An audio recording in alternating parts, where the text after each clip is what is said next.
¿Qué tal? ¿Cómo están? Muy buenas tardes. Les damos la bienvenida a una nueva semana de Multiversos, acompañándole post elecciones, ya proyectando lo que van a ser las presidenciales también, pero en consideración con que ya al menos hay decisión en el futuro del país en materia parlamentaria, tanto en Senado como en diputados. Vamos a estar detallándolo en minutos junto a Joan, así que le invitamos también a que esté atento y atenta a nuestras multiplataformas. En la mañana también estuvimos junto a Leslie Briceño analizando este post ya elecciones, y recordar 14 de diciembre se viene la segunda vuelta, así que todavía nos queda proceso eleccionario al menos para el próximo mes. Y de esta forma también ya pasando la mitad de noviembre, acercándose peligrosamente el final de año, las compras, sí,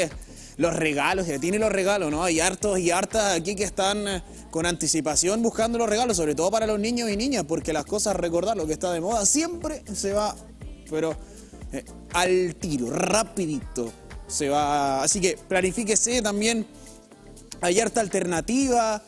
Por ejemplo, esta semana, hay que mencionarlo también, se está desarrollando la Semana de la Niñez y la Adolescencia. Acá en la Universidad de Concepción se realizó el hito inaugural hoy acá en la Biblioteca Central con harta participación de gente. Vino Daniela Tiers, reconocida ilustradora y escritora nacional, que estuvo interactuando junto a la comunidad UDEC y también sus lectores y lectoras de todas las edades, algo transversal.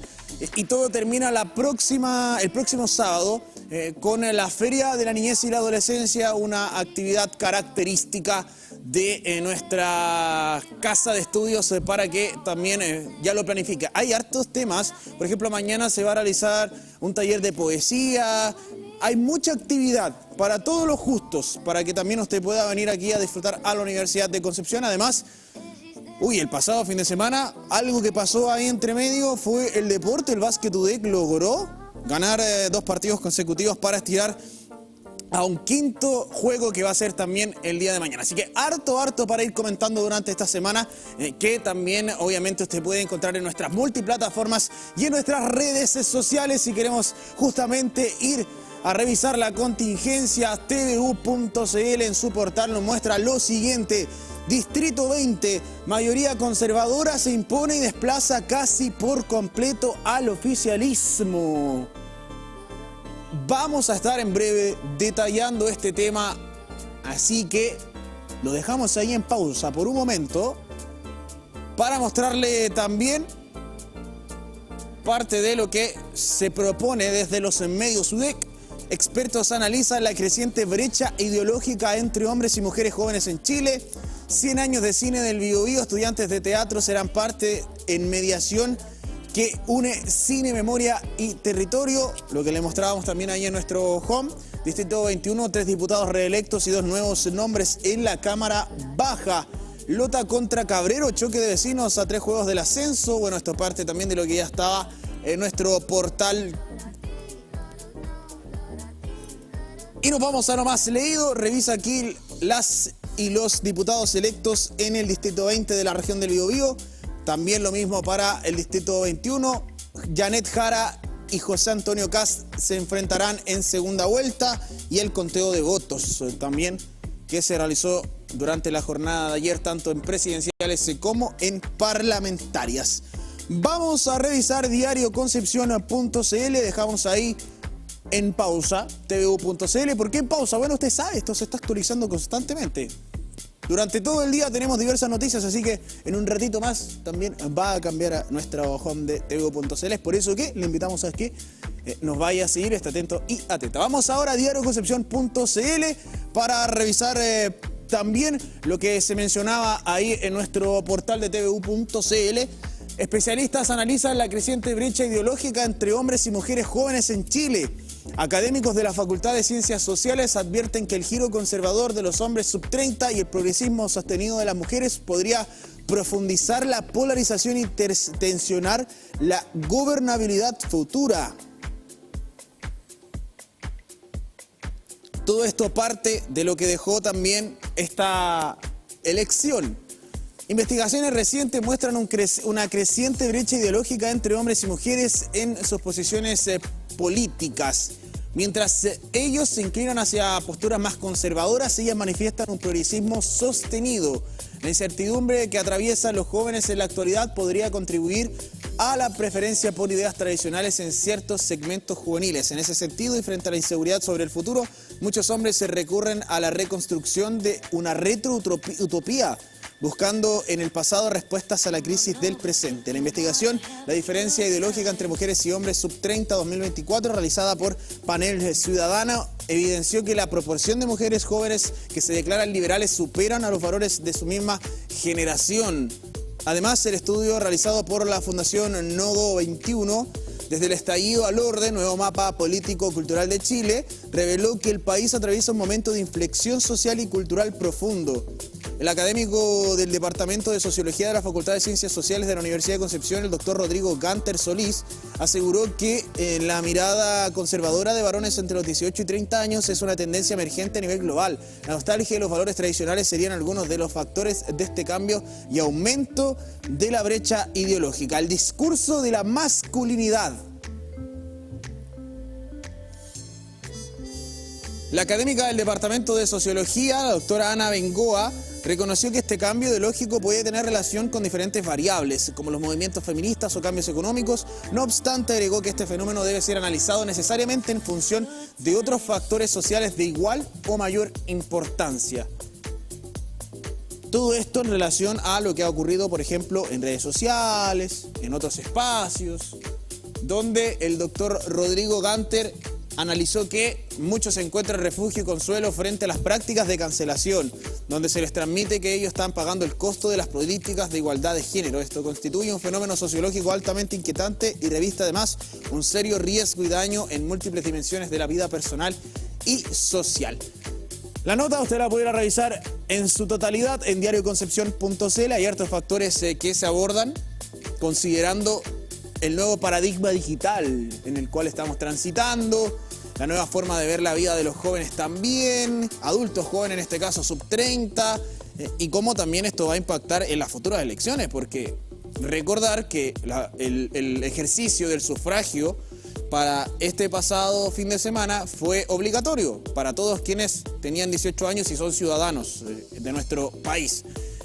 ¿Por qué ser ciudadano? Hay ciertas cosas que quitan ese factor de ciudadano. Dentro de algunos detalles, usted lo puede ir a revisar, está también en nuestro portal. Lo hemos estado dialogando. Queremos ir a revisar noticias.udec.cl también. Consejo de Facultad aprobó el primer plan estratégico de ciencias biológicas UDEC para el periodo 2025-2030.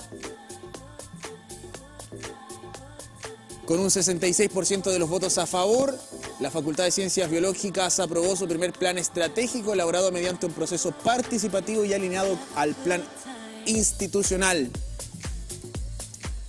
Por primera vez en sus más de 30 años, la facultad aprobó su plan estratégico con una votación realizada el pasado 5 de noviembre en la Osteoteca 2 y que confirmó el respaldo del 60.07 de las y los académicos presentes, marcando un hito para la planificación y proyección del futuro institucional.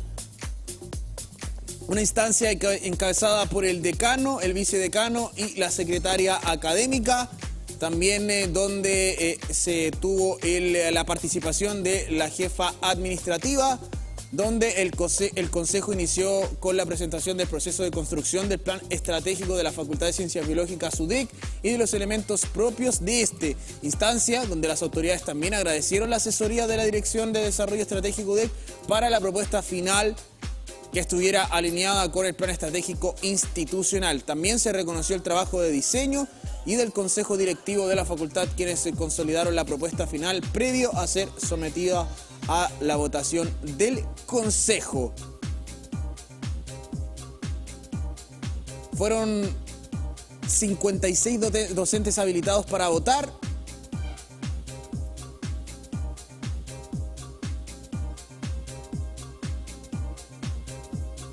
Y le invitamos, obviamente, usted sabe ya, a leer la nota completa, noticias.udec.cl.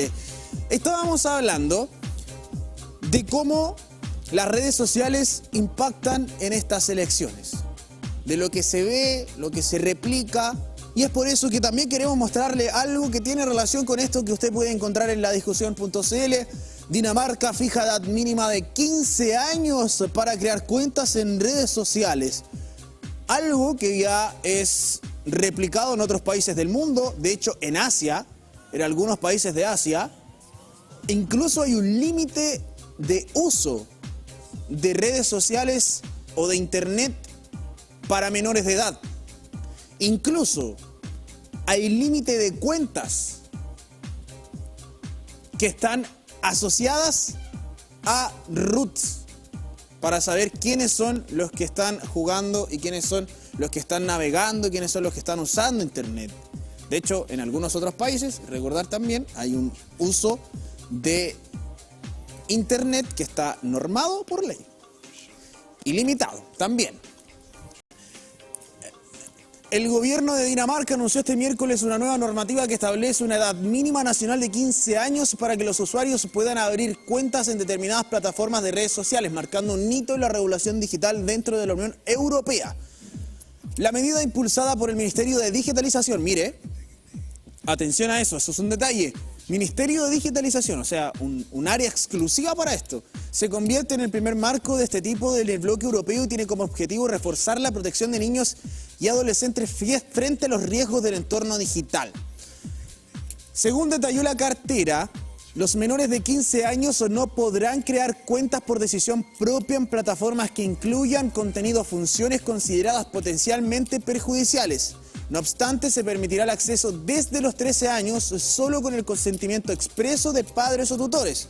El gobierno danés explicó que esta normativa busca otorgar más tiempo a los niños para actividades no digitales y promover un desarrollo más equilibrado durante la adolescencia. Esto, yo no sé si usted lo asocia, pero lo vamos a hacer el ejercicio. Tiene mucha relación con un estudio que estuvimos conversando acá en torno a el tema de la peligrosidad que tienen las redes sociales en niños, niñas y adolescentes. De hecho, está alojada en ladiscusión.cl también. Lo estuvimos leyendo hace unas semanas atrás. Y que el ambiente en internet es muy peligroso, eso está claro. Hoy en día, por ejemplo, hay redes de abusadores de menores que han sido encontradas en espacios, por ejemplo, como Roblox y en otras plataformas. Esto siempre ha existido. Cuando salió Facebook la primera vez en 2009 y empezaron a generarse estas redes sociales, siempre han estado ahí.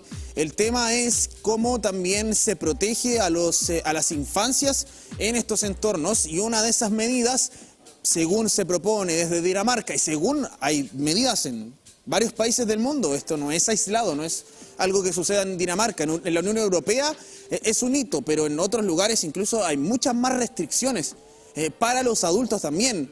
Entonces el uso de internet y las libertades que nosotros tenemos acá en Chile para usar internet, también hay que empezar a verlas como sociedad podemos quizás limitarlas por beneficio de las infancias, porque las infancias no solo genera el acercamiento a las pantallas una adicción u otros efectos negativos, sino que también en lo cognitivo afecta, en lo fisiológico, en la visión, en la audición por el tema de los audífonos muy temprano. Entonces es una serie de factores muy complejos que cuando uno lo ve y uno lo empieza a observar, se aleja un poco y empieza a observarlo desde un poco más lejos, se da cuenta que en realidad medidas como estas están siendo replicadas en diversos lugares del mundo por una razón. No es porque simplemente quieran restringirlo porque sí, sino que también sigue un poco la línea de lo que ha estado ocurriendo en otros lugares del mundo. Así que,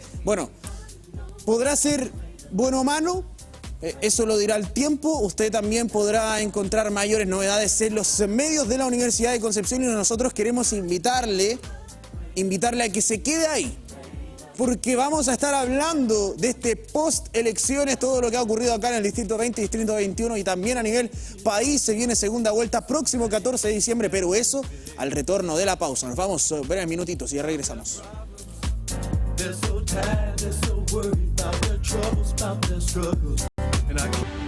La cuarta temporada de Biodiversidad llega a TVU. Desde la isla Santa María, uno de los territorios más aislados y fascinantes del Biobío, exploramos su flora, fauna y la historia de su gente. Acompáñanos en este estreno el viernes 28 de noviembre en el matinal Siempre Juntos. Este programa llega a ustedes gracias al financiamiento del Fondo de Fomento de Medios de Comunicación Social del Gobierno de Chile y del Consejo Regional del Biobío. Porque conocer nuestra biodiversidad es también cuidar nuestro futuro. Biodiversidad, cuarta temporada, viernes 28 de noviembre en el matinal Siempre Juntos de TVU.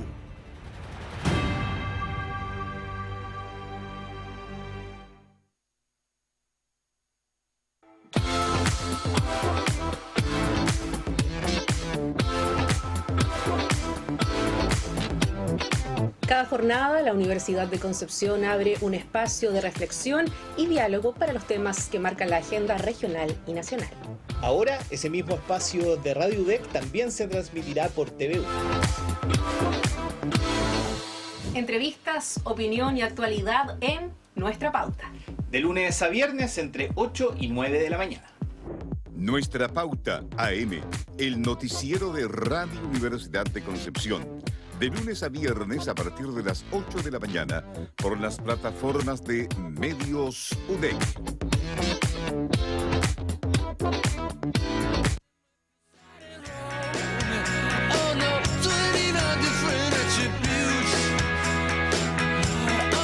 Y ya regresamos con más de Multiversos para comentar lo que ocurrió este pasado día domingo en la jornada de ayer. Ya hasta el 100% de las mesas escrutadas se confirma. Ya al 100% lo que habíamos visto con anterioridad, sabíamos que ese porcentaje era muy mínimo, pero de igual manera aprovechamos de confirmarlo. Joan Ramos, académico de Administración Pública y Ciencias Políticas de la Universidad de Concepción, muchas gracias por acompañarnos en esta jornada. ¿Cómo está? ¿Qué tal? Bien, buenas tardes, gracias por invitarme de nuevo y nada, a ver qué sacamos de estas elecciones. Sí, ya pasó la ansiedad, ya pasó la emoción, ya llegó el momento del análisis.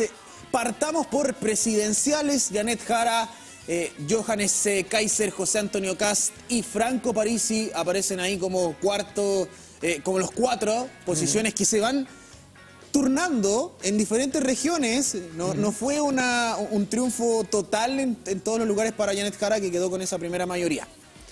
Sí, yo creo que hay un cierto fracaso de la izquierda. No porque no ganaran, sino porque aglutinaban a todo el centro izquierda que había, digamos, en Chile organizado políticamente, dejando Artés de lado, que ya sabemos que es como un verso libre.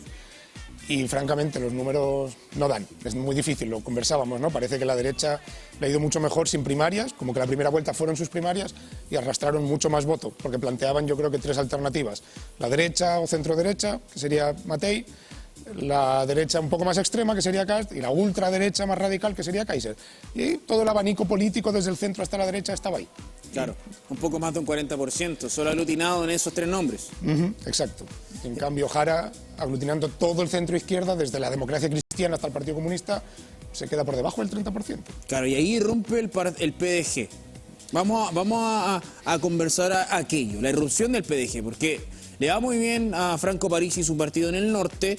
Acá saca una segunda mayoría, desplazando en esa posición a Janet Jara, donde acá al menos quienes estaban más contentos fueron los del Partido Social Cristiano y Republicano, que lograron instalarse nuevamente como primera opción para la gente del Gran Concepción y del Biobío. Sí, la verdad es que Parisi y el PDG se convierten como lo que se llama en política un partido bisagra, en el sentido de que esto se ve mucho en los parlamentos, porque puede dar la mayoría en los sistemas parlamentarios, puede dar la mayoría que permite gobernar a un partido o a otro. Ocurre ahora mismo en España, por ejemplo. En España gobierna un partido que no ganó las elecciones, pero logró una mayoría parlamentaria suficiente. El caso de Chile es diferente porque es un sistema presidencialista, pero efectivamente, de hecho lo dijo Parisi antes de la primera vuelta, le preguntaron específicamente por eso, aunque él hablaba de ni facho ni comunacho, él dijo literalmente que apoyaría a Jara en caso de que en la segunda vuelta quedara como Jara con Kast o Jara con Kaiser. Habrá que ver si lo mantiene, habrá que ver lo que hacen los votantes, pero yo creo que ahí estaría absolutamente la única posibilidad de que la izquierda volviera a gobernar, que sería que todos los votantes del PDG, de Marco Enríquez o Minami y también de lo que representaba Jara, lograron unirse. Aún así yo lo veo muy complicado. Si me preguntan a mí, yo creo que Kast va a ser presidente. Y después de este proceso de elecciones vienen las palabras, habló Elín Matei.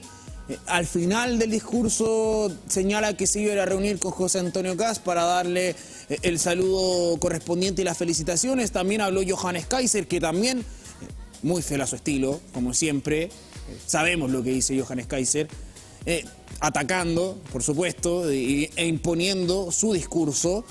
Se suma luego al comando también de José Antonio Kast, aparecen en la foto. Janet Jara, por su parte, también celebrando, primera mayoría nacional, también es un hito, pero llega el momento de Franco Parisi, que deja todo ahí al aire, lo llama de hecho hasta su hijo en medio del discurso, y José Antonio Kast, cuando llega su momento de hablar, fiel a su estilo también. Con ese discurso que lo ha caracterizado, muy similar al de Johannes Kaiser, quizá un poco más moderado, pero apuntando al fracaso del gobierno actual, apuntando al gobierno que está de turno como el causante de los problemas, y que la solución obviamente está en posicionar una nueva visión como el Partido Republicano para poder gobernar a Chile en el futuro. Sí, yo creo que aquí hay dos partes. Primero, a mí me sorprendió muchísimo la rapidez con la que estaba viendo en televisión, ¿no?, en los resultados, y de inmediato veo a Matei y a Kaiser como apoyando a Kast. Y dije, chuta, no esperaron ni una reunión como entre equipos, entre comandos. Creo que es muy característico, eso define muy bien que efectivamente la derecha iba separada, probablemente por una cuestión de cálculo electoral, pero en el fondo de la cuestión iban juntos. Y eso también es importante para que se entienda que entre Kast, Matei y Kaiser no hay tantas diferencias. En el discurso, en el estilo, por supuesto, lo comentabas tú, el discurso de Kaiser es muy característico de su manera de hacer política, muy efectivo además, creo que le ha sido, aunque no haya pasado segunda vuelta, pero en el fondo de las cuestiones van de la mano, van juntos. Y tiene sentido que así sea, si son la derecha, desde la derecha más moderada hasta la derecha claramente pinochetista, y se sienten más cómodos en ese espacio que, por supuesto, en el espacio de Jara. Ahora bien, me sorprende, no tengo claro hasta qué punto hipotéticos votantes de Matei no podrían sentirse más cómodos con Parisi que no con Kast, que se va un poco más al extremo, porque Matei representaba también el centro-derecha, la derecha tradicional, más de Piñera, podríamos decirlo así. Y lo segundo que me sorprende, y creo que es destacable, lo comentabas tú, ¿no?, el discurso duro, tanto de Kaiser como de Kast respecto del país. Yo creo que se puede tener la ideología cada uno y plantear cosas a mejorar, pero de ahí a que el país sea un desastre, como que Chile está en el piso, como que Chile se derrumbó. Decía Kast literalmente, el peor gobierno de Chile desde la vuelta de la democracia. Hombre, yo creo que los datos no se condicen. Claro. Hay muchas cosas pendientes por hacer en temas medioambientales, en temas de frontera norte probablemente, en temas de seguridad y en temas de igualdad o desigualdad. Pero igual que no podemos decir que después del gobierno de, no sé, segundo gobierno de Bachelet o primero, segundo gobierno de Piñera, el país no estaba en el piso, no estaba en el suelo, no estaba derruido, tampoco ahora. Claro que hay problemas por solucionar, pero creo que es un discurso más de estrategia puramente electoral. No creo ni que los mismos candidatos crean que eso es real, porque se ven los números de crecimiento económico, de desempleo, de aumento de la riqueza, de disminución de la desigualdad. Las empresas no han huido, en Chile no ha habido una fuga de capitales, Chile se ha mantenido bastante normal, lo cual es un aprendizaje interesante. Podemos tener un gobierno frente amplista, de concertación, y no pasa nada. Chile continúa funcionando. Claro, sí. Bueno, y ahí también lo hemos conversado en este tema económico. Hay un proceso post-recesión mundial, o sea, Chile está logrando sortear a nivel internacional los aranceles de Donald Trump, está buscando nuevos mercados, lo mismo que sucedió con Colombia. Lo mismo que ocurrió ahí en ese país en particular, que tuvo algo similar, tuvo que llevar toda su industria hacia nuevos mercados. Se abrieron nuevos mercados también, hay nuevas rutas comerciales para Chile a nivel internacional. Entonces hay harto que avanzar, sí, pero hay mucho que se avanzó. Y ese discurso invisibiliza justamente el avance que hay. Y esto no es solamente del gobierno de ahora, porque hay políticas de Estado que se vienen gestando desde hace mucho tiempo. Que el presidente Gabriel Boric haya podido encontrar nuevas rutas comerciales no solo es trabajo del presidente Gabriel Boric, son lazos que abrieron en los gobiernos anteriores, tanto en la derecha con Sebastián Piñera como Concertación, como con Michelle Bachelet. O sea, son procesos. A veces tenemos que entender que esto esto tiene relación con procesos de Estado, de avance de Chile como Estado, más que con la gobernabilidad de quien esté ahí en turno. Entonces, ese es un detalle para poder también proyectar cómo se va a venir esta segunda vuelta, considerando que el discurso de José Antonio Kast está endurecido. Ya se está dejando un poco de lado lo moderado, lo vimos según lo último que hemos escuchado de él. Vamos a empezar también a notarlo, porque tiene más seguridad. O sea, pasamos aquí ya, dejamos un poquito de lado las presidenciales y nos vamos de lleno a la Cámara Baja y Cámara Alta. 31 escaños, Partido Republicano, 14 el Partido de la Gente. ¿Será oposición? ¿Se ubicarán en un punto intermedio? ¿Qué es lo que va a ocurrir con eso? Porque por ahora, al menos con el quórum necesario de los 4/7 en toda la derecha, sabemos que hay tipos de derecha, no es una sola derecha, pero reforma constitucional podría eventualmente darse si es que se ponen de acuerdo. Sí, eso va a ser muy interesante. Yo creo que ahí Parisi tiene ahora un reto importante, porque le necesitan, pero también tiene una responsabilidad. Tiene poder, pero tiene responsabilidad. Y eso es política, al final de eso estamos hablando, ¿no? Yo creo que va a ser muy interesante porque los diputados y los senadores del Partido de la Gente van a tener una función que tiene una parte buena y una parte mala. La parte mala es que se van a ver como exigidos por ambas partes, ¿no? Van a ver exigidos por la izquierda y por la derecha. La parte buena es que van a poder votar mucho más en conciencia, yo creo. Van a poder hacer parlamentarismo de verdad. No solo obedecer a la bancada, porque es lo que exige el grupo en el que yo pertenezco, sino pensar cada diputado, cada diputada, cada senador, cada senadora, qué es lo que yo podría hacer o a quién represento en mi región, en mi zona, qué es lo que me puede más interesar. Y eso va a ser positivo en el sentido que se te van a tener que armar mayorías. Ahora bien, si la derecha lograra de todas maneras un amplio consenso parlamentario, no digo ciudadano, pero parlamentario, como para llevar a cabo ciertas reformas, y abusa de eso, creo que estaría cometiendo un grave error. No tanto por el impacto social que pueda tener, que también, eso lo podríamos analizar, sino porque ese creo que fue uno de los grandes errores después del estallido social con la propuesta de constitución de izquierdas. Fue una constitución que parecía revanchista.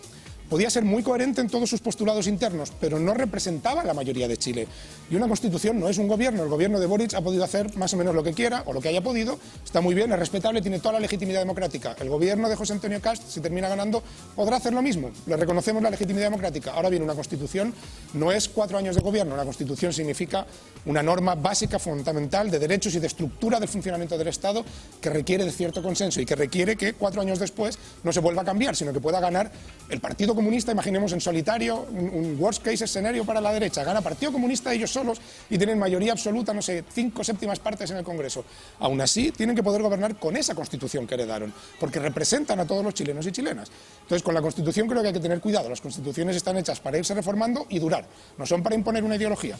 Y eso a veces hay la tentación de decir, ahora mando yo, que siento que es lo que le pasó a la izquierda en la Convención Constitucional, y siento que es el peligro de lo que le puede pasar a la derecha. Claro, y de hecho, parte de lo que ocurrió en ese segundo proceso de constitución también tuvo relación con que la misma propia derecha no se pudo llegar a acuerdo dentro de ese segundo proceso constitucional.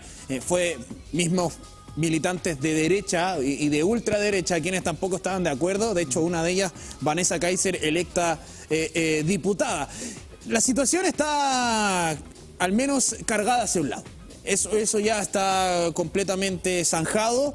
Y en esto, aprovechando ya estos minutos, Joan, desde tu perspectiva internacional, Vox en España, AfD en Alemania, un partido que ha ido creciendo con el uso de las redes sociales, lo estábamos comentando anteriormente, así que lo aprovechamos de aquí de unificar todo lo que hemos estado mostrándole durante esta jornada de hoy.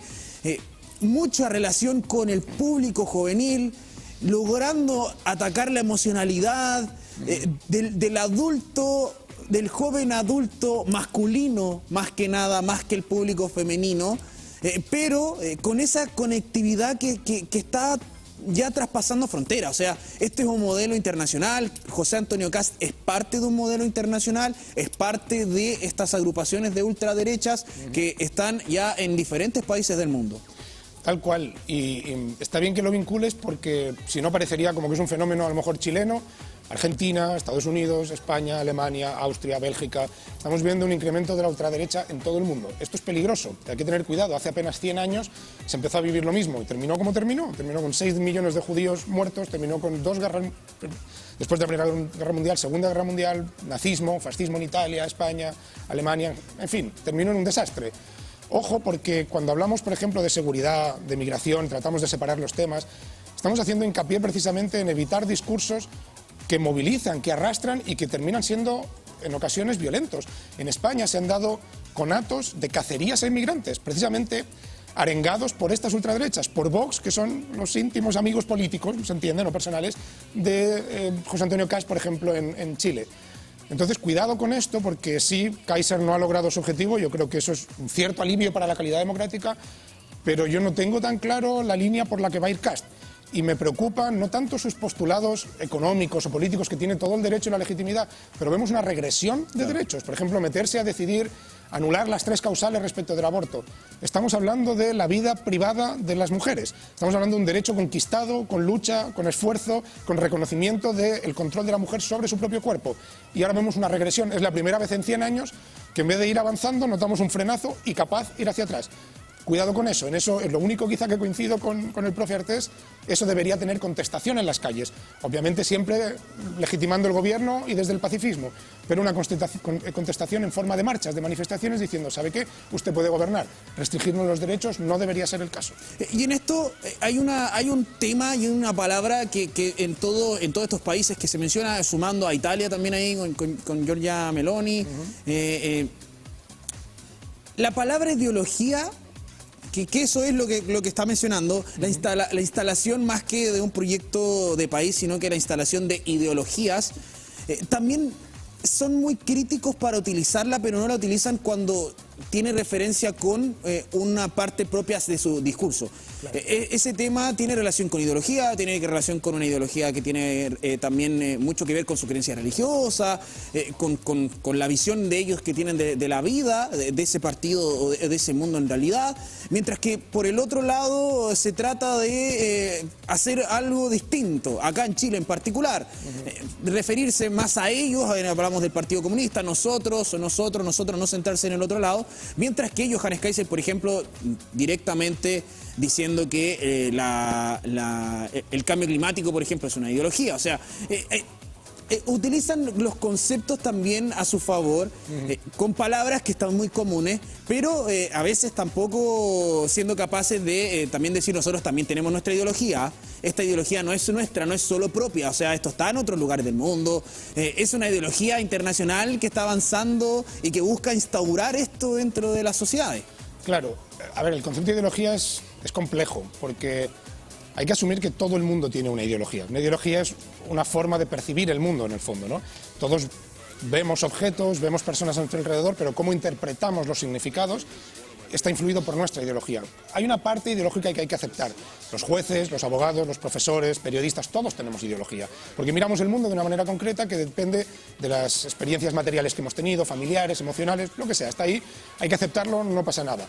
De hecho, muchas veces en la academia lo explicamos como las ciencias naturales tienen menos ideología, que el agua hierve a 100 grados es menos ideológico, simplemente es así. Pero en ciencias sociales, en política, es mucho más ideologizado. Ahora bien, lo que no podemos permitir es que la ideología anule la realidad o que nos haga ver la realidad de una manera completamente descontextualizada.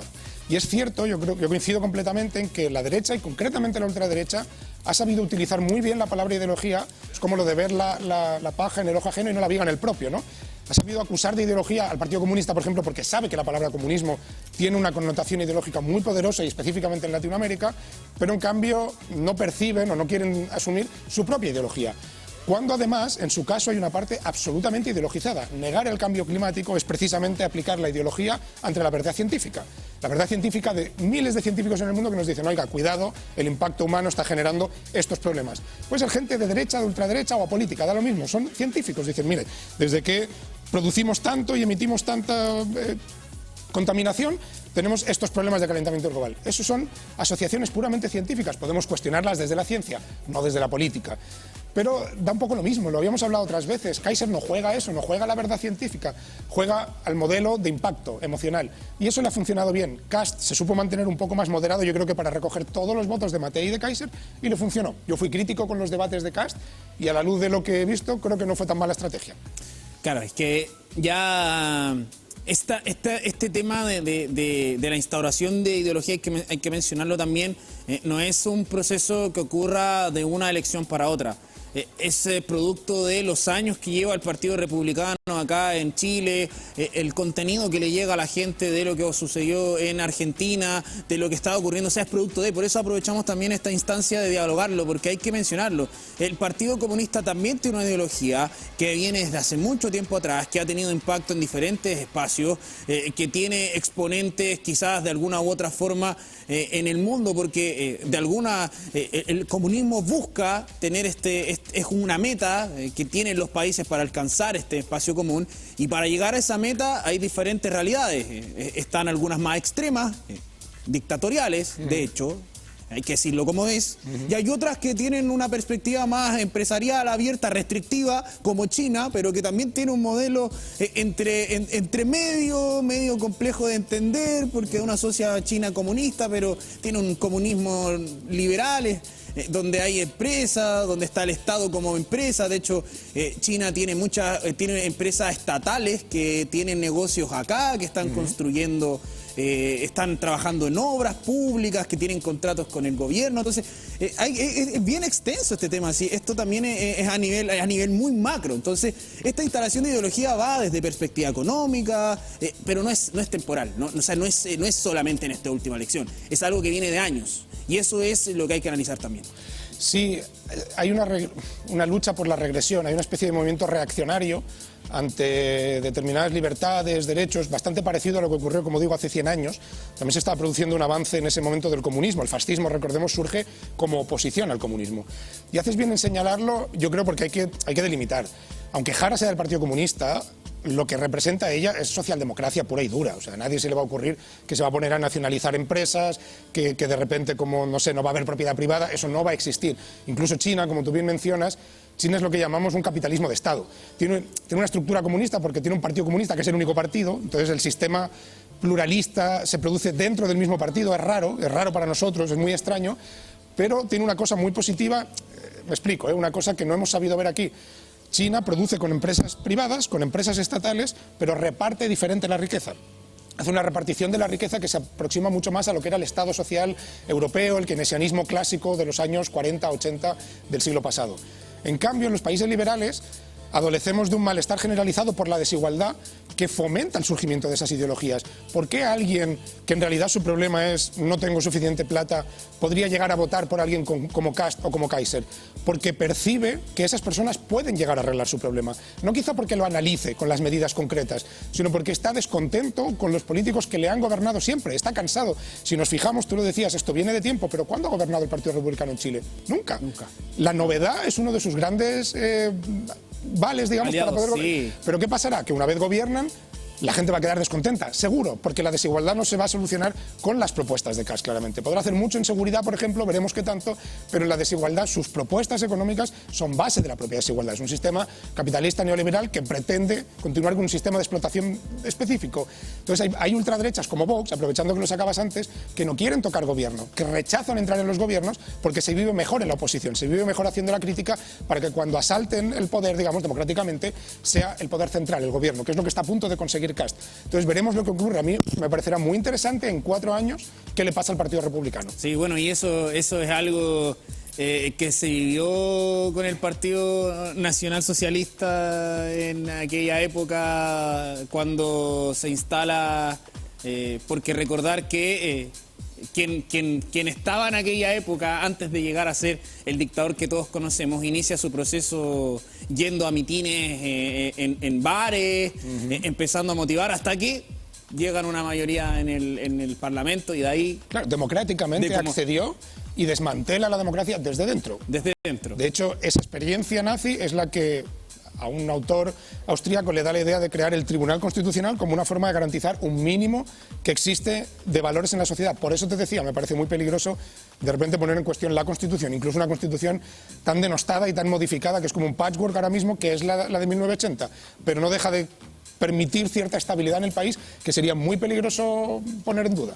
Pero hay que también entender que hemos cambiado, ojalá hayamos aprendido de los errores del pasado.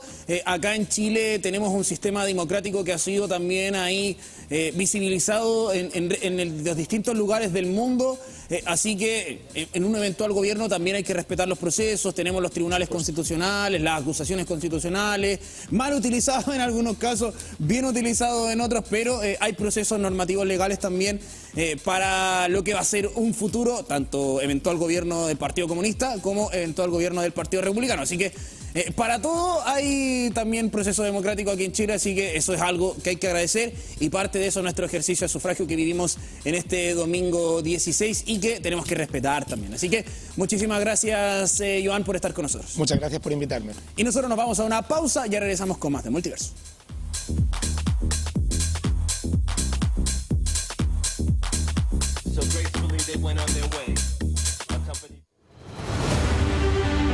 La cuarta temporada de Biodiversidad llega a TVU.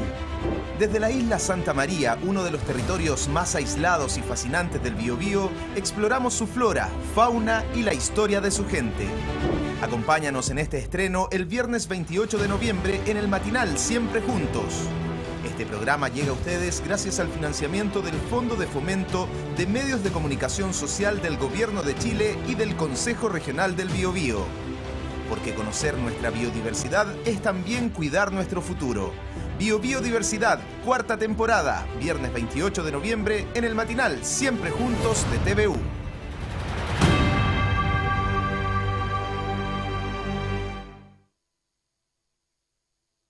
En un mundo donde cada conexión define el futuro de una empresa, la velocidad y la estabilidad son las claves del éxito. Hoy Chile se adelanta al mañana con Wi-Fi 7, una red inalámbrica con capacidad nunca antes vista, más rápida, más estable, más segura. Con Wi-Fi 7 las empresas trabajan sin límites y las familias se conectan con el futuro. Más dispositivos, más velocidad y menos latencia.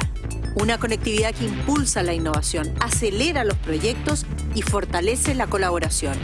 Estamos construyendo desde Chile un nuevo estándar para el mundo. Una revolución digital hecha con pasión, con alma y con visión de futuro.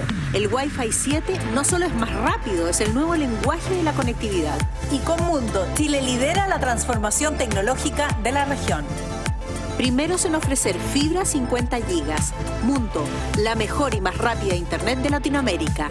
Visítanos en tumundo.cl.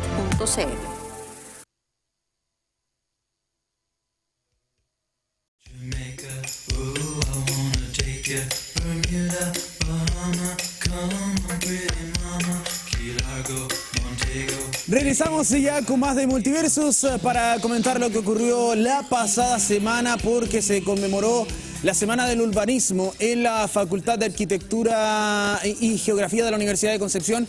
¿Qué tal? ¿Cómo está? Estamos junto a la doctora Senia Fuster, profesora asociada del Departamento de Geografía de la Facultad de Arquitectura, Urbanismo y Geografía de nuestra universidad. ¿Qué tal? ¿Cómo está?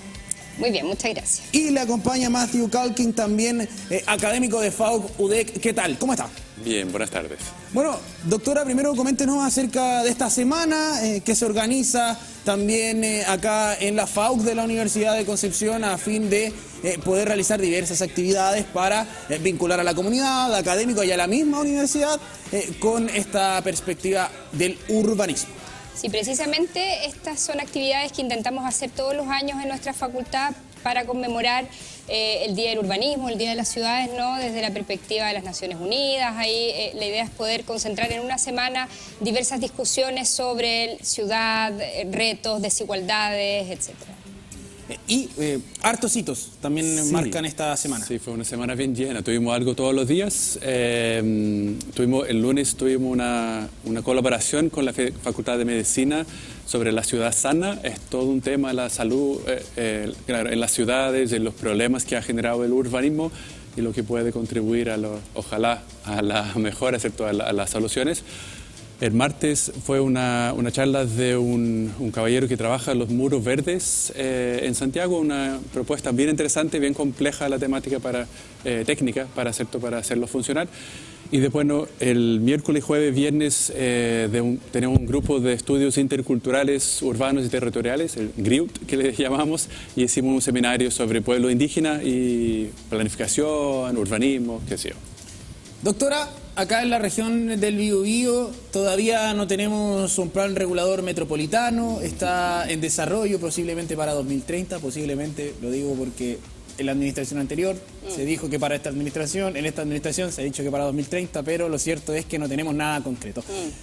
Algo positivo que genera esto es que estas son posibilidades de diálogo, ojalá puedan impactar dentro de lo que es la planificación para el crecimiento de la ciudad próximamente, y dentro de ello está el concepto de urbanismo. ¿Cuáles son, por ejemplo, aprovechando ya este contexto, los desafíos para nuestro país y en particular para nuestra región del Biobío? Sí, precisamente esta cuestión normativa es muy relevante porque debería tener o debería escuchar a la ciencia y a quienes nos estamos dedicando a eso dentro de sus principales prioridades, por supuesto también a la ciudadanía, que también recordar que esta Semana del Urbanismo también participaron organizaciones, juntas de vecinos, es decir, quienes están viviendo los territorios y estas desigualdades.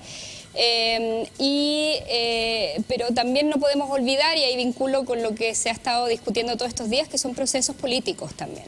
Entonces, a veces en estos procesos políticos sobre a quién se beneficia, a quién no, cuáles son las zonas que se protege, cuáles son las zonas que explícitamente se dejan de proteger, yo diría que son los desafíos más importantes. Y en nuestra región en particular nosotros tenemos una relación en particular con la naturaleza, no porque vivimos con ella, sino porque la hemos estado invadiendo. Entonces, esto con los desastres, con algo que convivimos, entonces es algo con lo que nosotros tenemos que hacer especial atención. Matthew, sabemos que también año a año van cambiando las temáticas. ¿Cuáles fueron los principales focos también de conversación durante esta Semana del Urbanismo?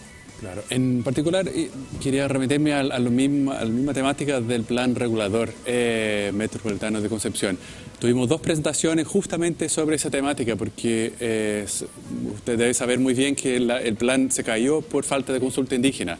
Entonces tuvimos del MIMBO, un grupo que vino a exponer la metodología de participación temprana, ¿cierto?, con la población indígena, que es bien compleja en un área metropolitana, y también de gente que participó de todo ese proceso desde las organizaciones. Entonces tuvimos un poco los dos lados ahí presentados para escuchar como ambos lados. No estaban en desacuerdo, no es que pelearon, pero sí tenían visiones un poco diferentes del mismo proceso, del mismo problema y esta misma complejidad, porque esto es algo muy nuevo para la administración pública. Desde 2014 tenemos el decreto 66, pero se ha hecho siempre a escala pequeña, varios, no sé si muchos, pero varios planes seccionales, planes reguladores pequeños, pero esto es metropolitano, es a otra escala. Claro, y en esto, bueno, hay harto tema asociado también, y que creo que un ejemplo de lo que es la proyección tiene mucha relación con el concepto de bienestar dentro de la ciudad, de que, por ejemplo, el hito que ocurrió de trabajo entre la Facultad Arquitectura, Urbanismo y Geografía con la Facultad de Medicina, o sea, pensar las ciudades para que las personas se sientan sanas en ella, que vivan en una ciudad sana, que vivan en una ciudad que las haga sentir bien, que sea considerada, que sea compasiva, que sea un espacio donde la gente diga, oye, qué bien, que me pone feliz transitar por la ciudad. O sea, salgo de mi trabajo, llego a mi casa feliz, ¿no? Y salgo de mi casa, tengo que lidiar con el atochamiento, tengo que lidiar con el smog, tengo que lidiar con la gente estresada, por todo esto. Entonces, son todos estos factores también que permiten poner e instalar un poco el debate en lo que es la persona, en lo que es el ser humano y su conexión con el entorno. Yo diría que aquí lo relevante es poner en el foco precisamente lo que tú dices, la persona, de poder hablar de ciudades para todas y para todos, de poder pensar que una buena ciudad siempre va a ser una buena ciudad con los niños, por ejemplo, una ciudad que sea accesible, una ciudad que sea amable con los adultos mayores, una ciudad donde, de hecho, yo estoy harto en la discusión sobre las piscinas públicas y tal, entonces una ciudad que pueda entregar su equipamiento urbano, la posibilidad del deporte, la posibilidad de tener vías saludables iguales para todos, que no tengas que pagar por eso. Yo diría que esos son desafíos, como decía, para la ciudad, para la construcción de la ciudad, pero que también son desafíos políticos y que reposan mucho en esta discusión sobre el gobierno actual, el que viene, el que lo estamos dejando. Entonces yo creo que eso lo importante de un plan metropolitano a escala metropolitana es pensar a largo plazo, es decir, hacia dónde nos vemos de aquí a 10, a 20, a 30 años, qué ciudades estamos construyendo, más allá del límite comunal, sino que pensar el territorio como un sistema. ¿Y cómo responsabilizamos también aquí a quienes toman decisiones, obviamente, pero también a la gente de hacerles entender que nosotros podemos exigir, como ciudadanos, podemos exigir un mejor lugar? Está dentro de nuestra posibilidad, o sea, es algo que tenemos derecho a hacer, exigirle a las gobernanzas locales, hablamos de los municipios, a las gobernanzas regionales, hablamos de los gobiernos regionales y a las gobernanzas centrales, incluso al Estado, o sea, pedirle que el Estado se haga cargo de algo, por ejemplo, tan transversal que vamos a estar desarrollando también esta semana a propósito de la Semana del Urbanismo en la FAUG, con la doctora Laura Benedetti el próximo día jueves, que tiene relación con la crisis de vivienda, algo tan transversal que no hemos podido solucionar desde una perspectiva urbanística, porque en ocasiones ya hagamos casas, sí, pero ¿qué tipo de casas? ¿En qué lugar? ¿Cuáles van a ser la forma de suministrarle la energía eléctrica, el alcantarillado? ¿Irán a tener problemas en un futuro? ¿Están construidas en un humedal? ¿Puede ser que se le inunde la casa? Entonces, estas cosas no han sido parte del crecimiento de la ciudad tampoco, no han sido consideradas antes. Y en un momento crucial en este proceso también acá en la región, considerando cómo está abordándose el futuro de la ciudad, estos temas también hay una responsabilidad ciudadana. Sí, es complejo porque en Chile la participación ciudadana hay hartos deberes, hay harto que hacer ahí en ese sentido. Por lo menos en la planificación urbana todavía tenemos un sistema muy de informar a la ciudadanía, hay muy pocos espacios para que puedan participar. Yo creo que la gente ha buscado intervenir en lo que puede, ¿cierto? Por ejemplo, la consulta indígena es un buen caso, que la gente ha encontrado un espacio de por lo menos sacudir un poco el sistema para que trate de que lo escuche, pero son cosas pequeñas dentro de todo. En este caso la población mapuche, ¿cierto? Dentro de la gran Concepción, tratando de que lo escuchen, de que sepan de que existen, de que tienen una visión, de que quieren proteger ciertos lugares especiales para ellos, que muchas veces van a los lugares de significación, son los mismos lugares muchas veces de valor ambiental, ¿cierto? Los mismos, los menocos, los humedales, qué sé yo, claro. Los ríos, los lugares que son importantes, los bosques, para la misma población indígena y para la ciudadanía en general. Doctora, yo recuerdo hace algunos años atrás, bien digo, cuando acá hubo manifestación ciudadana por el tema de los edificios. Había muchos edificios que se iban a construir sobre 20 pisos, algo que iba a cambiar, pero mire, este panorama que estaba acá, imagínese lleno de edificios de 20 pisos, porque ya se estaban construyendo. Se manifestó la gente y se cambió a 15 pisos máximo. Una mejora. Gracias a la participación ciudadana. Pero hay otros espacios en los cuales la gente solo puede ser consultada. Su postura no es incluyente para ciertos proyectos. Y eso también es otro detalle dentro de lo que está ocurriendo actualmente en cuanto a esta vinculación. Sí, duele un poco, la verdad, ver esas imágenes. A mí se me aprieta un poco el pecho porque es doloroso ver cómo Concepción ha crecido así, porque yo diría, y vinculando con tu pregunta anterior, a veces estamos tan convencidos que el problema de la vivienda es hacer más vivienda, o que la crisis tiene que ver con hacer stock de viviendas, que pensamos que esa es la única solución y generamos ciudades como esta, ciudades que están completamente atochadas. Es decir, hoy día en el centro de Concepción tenemos problemas graves con el tráfico porque de pronto, claro, decimos un edificio de 15 pisos, pero 15 pisos supone cuántos autos, cuántas personas, qué capacidad de carga tienen los colegios para recibir a esa gente, qué capacidad de carga tienen los consultorios. Es decir, no es solo llegar y levantar edificios, pero yo diría que ese es el problema precisamente, que las decisiones no se toman en base, por ejemplo, a cálculos tan simples como eso. A veces estamos preocupados solamente de la altura, pero no en el efecto que puede tener, mira esa imagen, impresionante, el efecto que puede tener la altura en la ciudad. Sí, y yo diría que en general, y bien crítica también a los procesos de participación, que no todos necesariamente son vinculantes y muchas veces también como se externalizan los procesos de consulta, no todas las personas van, depende de la consultora que lo hace, los horarios son incómodos, a veces citan a las 10 de la mañana, las personas... Sí. O sea, la verdad es que es la pregunta en qué procesos queremos que la gente participe.